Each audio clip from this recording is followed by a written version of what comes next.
안녕하세요, 히어데어입니다. 오늘도 경복궁에 대해 이야기해볼 텐데요. 본격적으로 시작하기에 앞서서 어떤 식으로 영상이 진행될지 간략하게 설명을 드리려고 합니다. 앞으로 고궁에 대한 영상이 각 궁마다 구역별로 업로드가 될 예정인데요. 여러분들에게 조금 더 압축적이고 효율적으로 설명하고자 하기 때문입니다. 그래서 나중에 고궁에 방문했을 때 원하는 장소에서 필요한 정보를 쏙쏙 접할 수 있으면 좋겠다는 마음인데요. 어쩌면 조금 천천히 진행된다는 느낌을 받으실 수도 있겠지만 그래도 최대한 재미있고 유익하게 만들어 보도록 노력할 테니까요. 부족하지만 재미있게 봐주셨으면 좋겠습니다.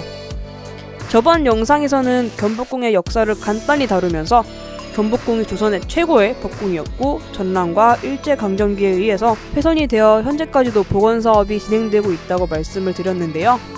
저번 영상을 상단에 링크 걸어둘 테니까요. 궁금하신 분들은 한번 보시길 바랄게요. 그렇다면 오늘 설명드릴 부분은 광화문부터 영재교까지입니다.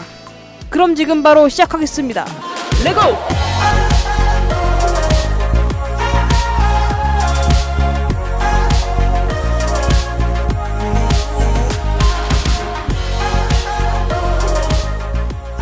이제 본격적으로 경복궁에 대해 조금 더 자세히 알아보겠습니다. 광화문은 경복궁의 정문입니다. 한양 도성 내에 다른 궁궐들의 정문과는 다른 형식으로 마치 성곽의 성문과 같이 위험 있는 모습으로 지어졌습니다. 왕은 가운데 문으로, 왕스자와 신하는 좌우의 문으로 왕래를 하였습니다. 또한 문 안쪽의 천장을 보면 그림들이 있는 것을 발견할 수 있는데요.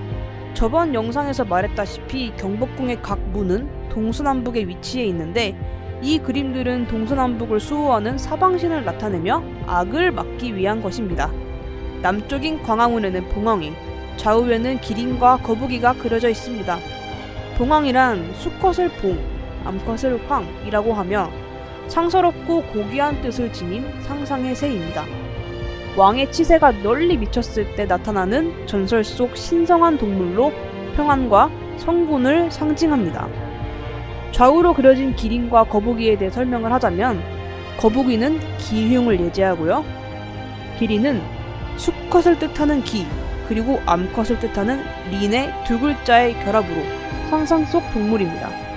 몸은 사슴과도 같고 머리는 늑대 또는 용의 형상을 하고 있고 말의 발을 가지고 있으며 꼬리는 소와 같고 뿔이 있습니다.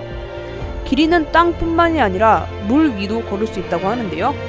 모든 4발 달린 육지 짐승을 상징하며 신의를 뜻합니다. 광화문 앞을 보면 2개의 조각상이 있는데요. 이 동물은 해태 또는 해치라고 합니다. 현재 서울의 상징이기도 한 이 상상 속의 동물은 사람들의 잘잘못을 가리는 능력이 있다고 합니다.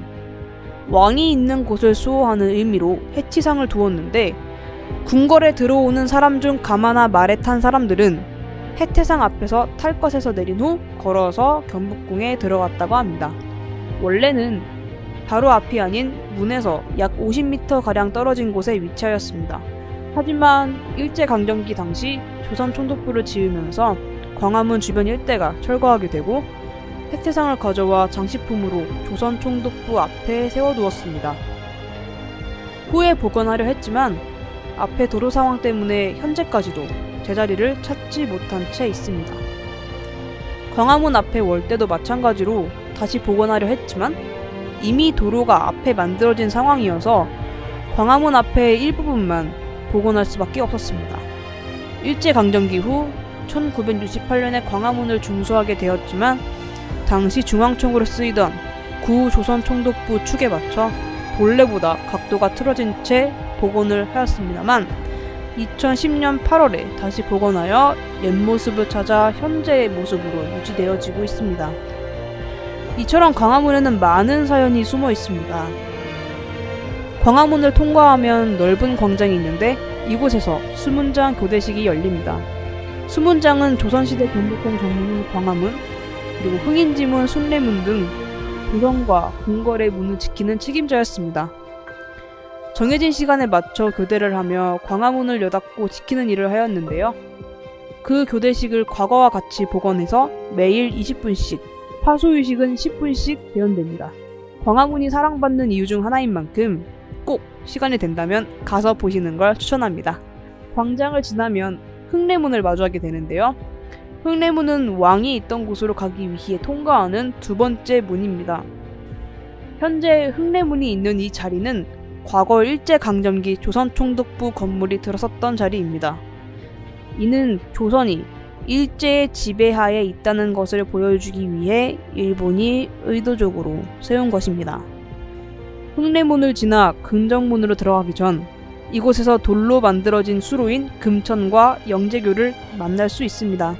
금천은 인공적으로 만든 물길이며 그 많은 물길을 의미하는데 왕에게 가기 전 물을 지나며 사사로운 마음을 금하라는 뜻입니다.